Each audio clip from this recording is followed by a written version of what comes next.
Hello everyone, welcome to Namrata Educates. तो नवंबर start हो गया है। एमपीपीएससी एफएसओ का एग्ज़ाम 14 दिसंबर को है। तो आज हम इस वीडियो में देखने वाले हैं लास्ट जो 40 दिन बचे हैं उसमें कितने अच्छे से आप अपनी प्रिपरेशन कर सकते हो।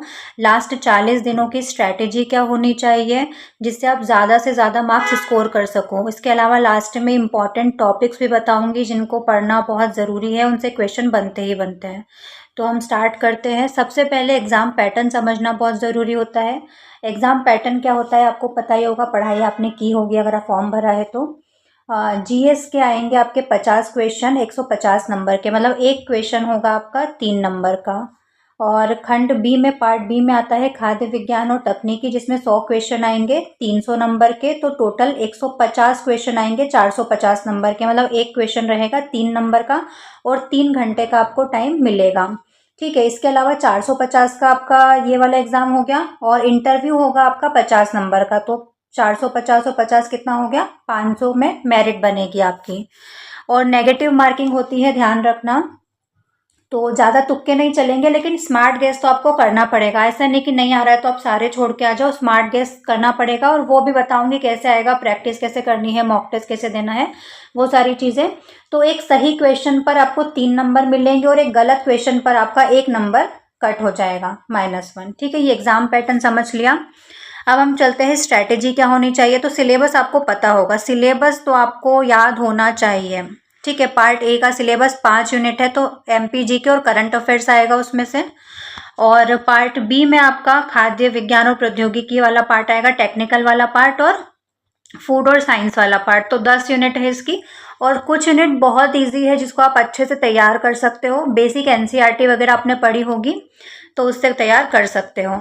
हम चलते हैं स्ट्रैटेजी क्या होनी चाहिए लास्ट 40 डेज की। लास्ट 40 दिन में आपको क्या करना है, तो 40 दिन में आपको करना है रिवीजन प्लस प्रैक्टिस। अब ये बताती हूँ कैसे करना है। रिवीजन के लिए सबसे पहले सिलेबस उठाओ। क्या उठाना है सबसे पहले, सिलेबस। सिलेबस उठाओ। सिलेबस में जो टॉपिक दिए ना, सबसे पहले उन टॉपिक तो आपको बहुत अच्छे से होने चाहिए, फिर उन टॉपिक के डीप में जाके पढ़ना है। आपको वो टॉपिक ही नहीं आ रहे तो कोई मतलब नहीं है। देखो जैसे मैं बताती हूँ, हम चलते हैं सिलेबस पर। यहाँ पर देखो क्या लिखा है सिलेबस में, जूम करते हैं इसको। जैसे कि है मध्य प्रदेश का भूगोल। अब मध्य प्रदेश के भूगोल में लिखा है राज्य की भौगोलिक स्थिति। तो आपको क्या करना है, रिकॉल करना है। खाली पेन पेपर उठाना है, मतलब पेन तो भरा होना चाहिए, पेपर खाली होना चाहिए, उठाना है। और टॉपिक क्या है, सिलेबस लिया आपने, सिलेबस का पहला टॉपिक क्या है, राज्य की भौगोलिक स्थिति। तो आपको एमपी का मैप बनाना है और भौगोलिक स्थिति लिखना है कि कहाँ से कहाँ तक एमपी है हमारा। और स्थिति लिखनी है, विस्तार कहाँ से कहाँ तक है वो लिखना है। प्रमुख नदियाँ कौन कौन सी है, तो आपको पता है ये चंबल है, नर्मदा है, उसके बारे में पूरा लिखना है, कहाँ से निकलती है, उसकी लंबाई कितनी है, कौन से जलप्रपात उस पे है, तो ये सब उसकी सहायक नदियाँ कौन सी है, ये सब लिख लेना है। पर्वत तो सतपुड़ा पर्वत श्रेणी है, विंध्याचल पर्वत श्रेणी है, कौन कौन सी उसमें श्रृंखलाएं हैं, वो सब कौन सी ऊंची चोटियां हैं। तो ये फटाफट रिकॉल, क्योंकि आप कॉपी खोल के अगर रिविजन करोगे ना तो वो इतने अच्छे से नहीं हो पाएगा। अब टाइम है रिकॉल करने का। तो खाली पेपर लो, पेन लो, उस पर लिखो, ड्रॉ कर करके लिखते जाओ लिखते जाओ, जो भी आपको आ रहा है ना रिकॉल करते जाओ लिखते जाओ। और जो मिस हो रहा है, जो चीज़ें छूट रही है, आपको नहीं याद आ रहा है, उसको फिर रिवाइज कर लो शॉर्ट नोट्स से। किससे रिवाइज करना है, शॉर्ट नोट्स से। तो ये बेस्ट तरीका होता है। इससे अच्छा तरीका मुझे नहीं लगता कुछ हो सकता है रिवाइज करने का। लास्ट टाइम पर आपने अच्छे से पढ़ा होगा, उसको रिवाइज करो।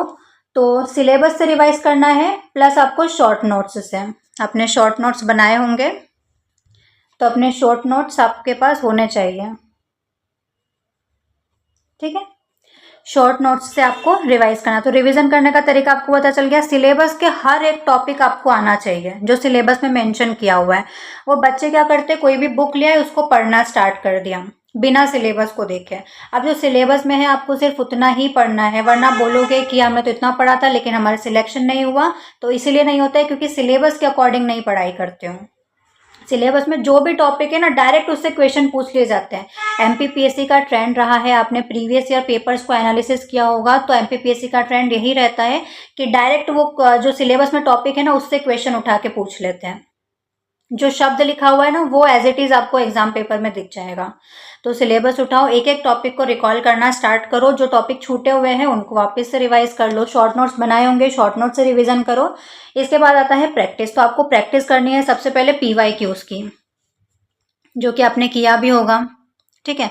PYQs की प्रैक्टिस करनी है। PYQs के बाद में आपको मॉक टेस्ट लगाने हैं पूरा 3 घंटे के।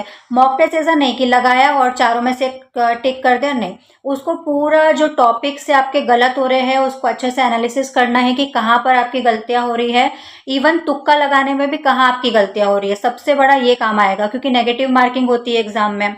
तो आपको देखना है कि कहाँ पर आपके जो गैस है वो गलत हो रहे हैं, है ना। जो स्मार्ट गेस क्या है, कहाँ पर गलत हो रहा है कहाँ पर सही हो रहा है, कौन से टॉपिक से क्वेश्चन ज़्यादा गलत हो रहे हैं, कौन से टॉपिक आपका अच्छा है स्ट्रांग है, तो उसको और अच्छे से रिवाइज करना है। और जो भी वीक टॉपिक है हार्ड टॉपिक है उसको एक बार अच्छे से पढ़ लेना है। तो ये अब तरीका होना चाहिए आपका इन 40 दिनों में कि रिविजन और प्रैक्टिस का मैंने बता दिया है कैसे करना है। सिलेबस और शॉर्ट नोट से आपको रिवाइज करना है, रिवीजन करना है, रिकॉल करना है और प्रैक्टिस करनी है PYQs की, और मॉक टेस्ट आपको देना है। और MCQ प्रैक्टिस के लिए भी कोई बुक ले आ सकते हो आप। PYQ में सिर्फ MP के जो प्रीवियस ईयर पेपर्स है वो उन्हीं का सिर्फ रिवीजन नहीं करना है। PYQ में आप FCI के जो पेपर्स हैं वो भी देख सकते हो, या दूसरी स्टेट PCS में जो FSO की एग्जाम हुई है तो वहाँ के पेपर भी आप उठा के देख सकते हो पार्ट B के लिए। MPGK तो उसमें नहीं आएगा, MPGK वाला पार्ट अपने MP से कवर हो जाएगा।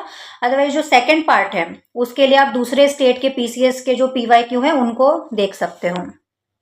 तो लास्ट टाइम पे आपको बस यही करना है, रिवीजन प्लस प्रैक्टिस। रिवीजन करो बार बार और प्रैक्टिस करो मल्टीपल क्वेश्चंस की, ठीक है। पर ऐसा नहीं कि ये वाली मैराथन देख ली, वो कुछ MCQ 50 MCQ प्रैक्टिस का वीडियो देख लिया, अब वो 50 MCQ प्रैक्टिस में 2 घंटे लगा देते तो आपके इतना टाइम वेस्ट हो जाता है। आपको देखना है, आपको प्रॉपर जो PYQ ना उस पर ज़्यादा ध्यान देना है और अपनी गलतियों पे ज़्यादा ध्यान देना है, कौन सा टॉपिक आपका वीक है और रिकॉल करने पर ज़्यादा ध्यान देना है। अब कुछ टॉपिक बता देती हूँ, जैसे MPGK में रिवर्स वगैरह, नेशनल पार्क, CM, गवर्नर की लिस्ट अच्छे से देख लेना, पंचायती राज, इंपॉर्टेंट स्कीम्स, फेस्टिवल्स, ये सब देख लेना। साइंस में आप NCERT कर लो 9th से 12th तक की। इसके अलावा जो टॉपिक मेंशन है ना सिलेबस में वो आपको दूसरी NCERTs में भी मिल जाएंगे, 8th 7th में भी मिल जाएंगे कुछ टॉपिक, तो वहाँ से भी कवर कर सकते हो।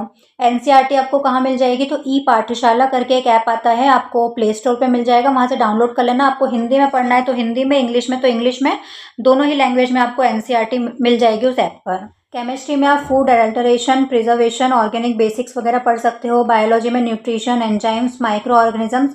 अब माइक्रोब्स वाला चैप्टर ना क्लास 8th की जो साइंस की NCERT है उसमें बहुत अच्छे से दिया हुआ है, सेकेंड चैप्टर ये शायद। फिजिक्स का मेजरमेंट, एनर्जी, हीट कंसेप्ट, ये सब पढ़ सकते हो। तो NCERT से काफ़ी अच्छा आपका बेसिक क्लियर हो जाएगा। इसके बाद दूसरी स्टैंडर्ड बुक्स तो पढ़ना ही, और आपने शॉर्ट नोट्स तो बना ही लिए होंगे अब तक।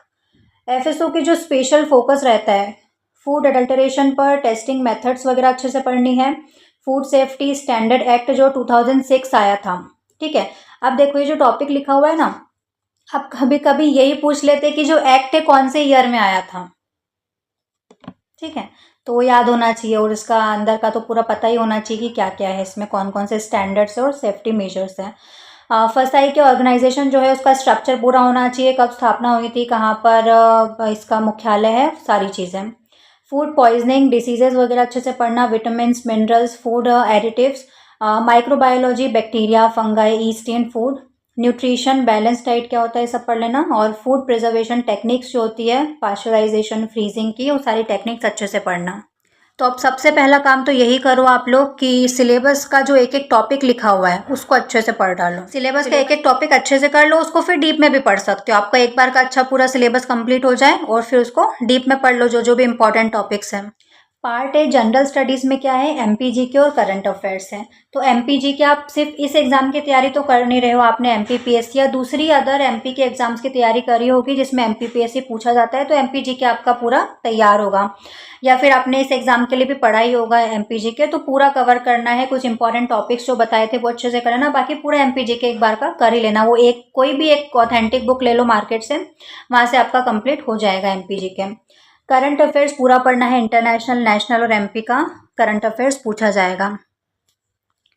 तो ये पार्ट 1 हो गया। पार्ट B का जो 2 पार्ट में अगर हम डिवाइड करें उसको, तो साइंस और फूड से कौन से इंपॉर्टेंट टॉपिक्स हैं, न्यूट्रिशन डेफिशिएंसी है, फूड एडल्टरेशन टेस्ट, ठीक है, प्रिजर्वेशन, स्टोरेज वगैरह, microbial spoilage, food packaging, labelling, फसाई स्ट्रक्चर और फंक्शंस, ये भी मैंने पहले भी बताया था, तो इसको अच्छे से कर लेना। फ्रॉम अप्लाइड टेक्निकल सेक्शन, ये जो टॉपिक है इनसे क्वेश्चन पूछे ही जाते हैं, बाकी दूसरे से तो पूछे जाएंगे, सिलेबस तो आपको पूरा कवर करना ही है, सिलेक्शन लेना है तो, बाकी ये टॉपिक तो पूछे ही जाते हैं। कार्बोहाइड्रेट से proteins, fats, food enzymes, reactions, sanitation, hygiene इन फूड इंडस्ट्री इंपॉर्टेंट है, वाटर एनालिसिस, कंटेमिनेशन, ठीक है, और ये IS और स्टैंडर्ड्स वगैरह ये सब पढ़ लेना अच्छे से। तो अब लास्ट के दिनों में आपको यही करना है कि रिवीजन करो, बार बार जितनी बार हो सके रिवीजन करो, और 10 बुक पढ़ने से अच्छा है एक बुक को 10 बार पढ़ो, ठीक है, सभी यही बोलते हैं और ये बहुत ज़रूरी है, आपने देखा भी होगा, आपको फटाफट से वो याद आ जाता है, अच्छा इस पेज पर मैंने ये पढ़ा था एग्जाम में, वो रिकॉल हो जाता है आपको, आपके सबकॉन्शियस माइंड में बैठ जाता है कि अच्छा मैंने ये लाइन यहाँ पर पढ़ी थी, तो वो आप फटाफट से क्लिक करता है आपको कि अच्छा ये आंसर होना चाहिए इसका। तो ये फ़ायदा होता है एक बुक को 10 बार पढ़ने का, बार बार रिवाइज करने का, और प्रैक्टिस करो, मॉक टेस्ट को एनालिसिस करो, कहाँ पर गलतियाँ हो रही है उन गलतियों को सुधारो। इसके अलावा कोई और डाउट है तो कमेंट सेक्शन में पूछ सकते हो। साथ ही आप MP ग्रुप 2 सब ग्रुप 3 की तैयारी कर रहे हो तो उसकी पूरी स्ट्रैटेजी बताई थी मैंने 45 दिन की, और पार्ट B को कैसे तैयार कर सकते हो तो स्क्रीन पर जो वीडियो शो हो रहा है उस पर जाकर देख सकते हो। और MPG की अगर पढ़ना है, मैंने मैराथन क्लास ली थी MP पुलिस कांस्टेबल के लिए, तो वो इसमें भी काम आएगा, तो वो वीडियो भी स्क्रीन पर शो रहा है तो जाकर देख सकते हो। आज वीडियो हेल्पफुल लगा हो तो वीडियो को लाइक करना, सब्सक्राइब करना, बेल आइकन प्रेस कर लेना ताकि और भी जो वीडियोस आने वाले हैं उनकी नोटिफिकेशन आपको मिल जाए, और शेयर करना वीडियो को ज़्यादा से ज़्यादा। आज के लिए बस इतना ही। जय हिंद।